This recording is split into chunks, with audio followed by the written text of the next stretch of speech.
자, 여러분 안녕하세요. 오늘은 골다공증 전문가의 손길이 필요해 보입니다 하는 주제로 말씀드리도록 하겠습니다.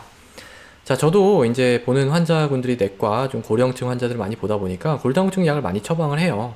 근데 이제 저는 되게 일반적인 고령, 그리고 폐경 후 이런 여성분들에서 이 비스포스포네이트를 많이 사실 처방을 하고 있는데, 그러니까 1차 의료기관에서 할 수 있는 그런 일이 있고요. 또 이 전문가가 골다공증을 좀 봐야 되는 그런 경우도 있습니다. 이게 여러분 그 병이 똑같은 병인데 막 대학병원에서도 치료를 하고 그냥 동네 병원에서도 치료를 하고 그러잖아요. 근데 그게 사실 구분이 엄밀하지 않거든요. 우리나라는 영국 같은 데는 되게 엄밀합니다. 절대 전문가를 쉽게 만날 수 없어요. 근데 우리나라는 전문가 쉽게 만날 수 있죠. 뭐 그렇다고 뭐 약간 뭐 좀 복잡한 절차를 거치긴 해야 되지만 근데 이게 언제 이 전문가를 만나야 되냐면요. 이 약이 좀 복잡한 경우에요. 약이 이제 좀 많아지고, 그러니까 약이 만약 어떤 병이 있어요. 그 약이 딱 하나밖에 없어요. 한 개. 그럼 되게 단순해. 그런 경우에는 뭐 전문가가 필요한가? 이 약밖에 없는데? 그런 게 아닌데, 이 전문가의 손길이 필요한 경우는 좀 복잡한 약이 약간씩 다른 상황에서 써야 되고, 부작용도 좀 있어서 여러 가지 상황을 고려해야 되는 경우. 그래서 제가 이제 얘기한 내용 중에서 저 영상 촬영한 내용 중에서 뭐 감염내과 전문가에 대한 얘기도 한번 했었고, 간 질환에 대한 전문가 얘기했었고, 심장 질환에 대한 전문가도 얘기를 했었죠. 예, 근데 이 골다공증은 내분비 전문가입니다. 예, 당뇨 전문가랑 똑같은 그 과예요. 내분비과. 여기서 이제 이 골다공증도 보통 같이 관리를 하고 있습니다. 그래서 제가 이제 최근은 아니고 조금 됐는데 어떤 일이 있었냐면은 한 70세 정도 되는 여자 할머니였어요. 할머니였는데 이분이 제가 이제 비스포스포네이트를 처방을 하고 있었어요. 뭘 처방했는지 지금 잘 기억이 안 나는데 어쨌든 비스포스포네이트 제제를 제가 이제 처방을 했습니다. 근데 골다공증이 있어가지고 근데 이게 이분이 이제 어느 순간부터 좀 안 오시기 시작하는 거예요. 다른 분이 대신 와가지고 이 약을 받아가시겠다는 거예요. 그래서 왜 못 오시냐 그랬더니 뼈가 부러져셨다는 거예요. 뭐 무슨 뼈가 부러졌냐? 고관절 골절이 생기셨다는 거예요. 그래서 뭐 이거를 이제 입원해서 뭐 관리하고 뭐 근데 이제 70세니까 아무래도 이 절차가 쉽지는 않았겠죠. 근데 그런데 그런 상황에서 이 제재를 갖다가 그대로 복용하는 게 이게 합당할까요? 자, 생각을 해보세요. 자, 이 골다공증 약을 왜 먹는 건가요? 골절을 막으려고 먹는 거잖아요.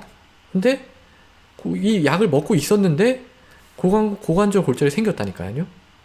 그러면은 이 약이 이분한테는 별로 효과가 좋지 않았다고 생각을 할 수도 있겠죠. 물론 뭐, 또 다른 골절이 생기는 거를 예방을 할 수 있을지 없을지는 뭐 명확하진 않지만, 그래도 뭔가 더 좋은 옵션이 있지 않을까를 찾아볼 수도 있는 거잖아요. 예.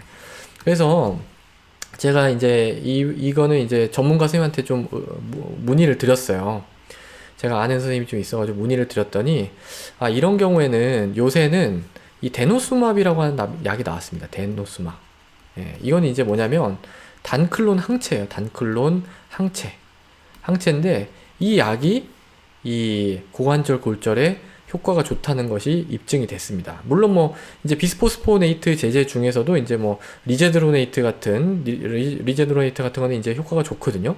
근데 저는 이제 물론 리제드로네이트를 쓰지는 않았어요. 근데 어쨌든 비스포스폰이 같은 계열의 약을 쓰다가 골절이 왔잖아요. 그러면은 이런 약도 생각을 해볼 수가 있는 거예요. 예. 그리고 졸레드로닉 애시드라는 게 있거든요. 졸레드로닉 애시드라는 게 좀 불편한데 주사 맞아야 돼서.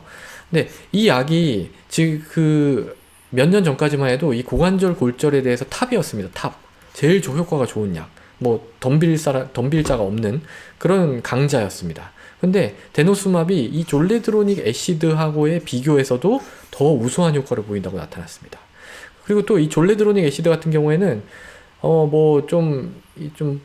뭐랄까 콩팥 기능이 좀 안 좋거나 뭐 이러면 약간 주저되거든요, 쓰기가. 근데 이 데노스맙 같은 경우에는 콩팥 기능이 안 좋아도 뭐 간 기능이 안 좋아도 아무 제한 없이 사용할 수가 있는 겁니다. 그러니까 뭐 이런 경우에는 이 데노스맙 사용을 생각을 해볼 수가 있는 거죠. 근데 이 약은 사실 저는 한 번도 써본 적이 없거든요.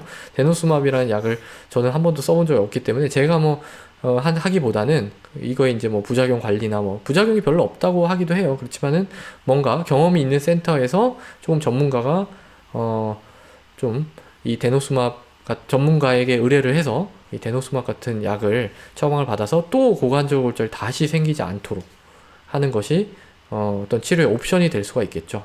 물론 이제 이런 얘기를 제가 환자분한테 설명을 드렸던 거는 아니고, 이분도 사실 뭐 그냥 제가 뭐 이걸 갖다 처방받으러 오셨다고 하길래 그럼 그 병원에서는 뭐 어떻게 하고 계시대요. 근데 그 병원 뭐 정형외과 병원 뭐 이제 이런 얘기 하다가 이제 끝나버려서 이 얘기는 못 드렸는데, 그 이후로는 이 환자분을 뵙지를 못했어요. 그래가지고 사실은 어떻게 진행됐는지 모르겠는데, 만약에 이제 한 번 더 오셨다면 이제 좀 의뢰를 해가지고 요런 약을 쓰는 것이 어떨까 하는 것을 이제 소견서에 제가 좀 적어가지고 한번 보내드리는 거를 조금 고려를 했었을 것 같습니다. 예. 자, 그래서 골다공증이라고 해서 뭐다 똑같이 치료하는 게 아니라요, 이렇게 좀 전문가가 치료하는 영역도 있다 라는 사실에 대해서 오늘은 말씀을 드렸습니다. 오늘도 경청해 주셔서 감사합니다.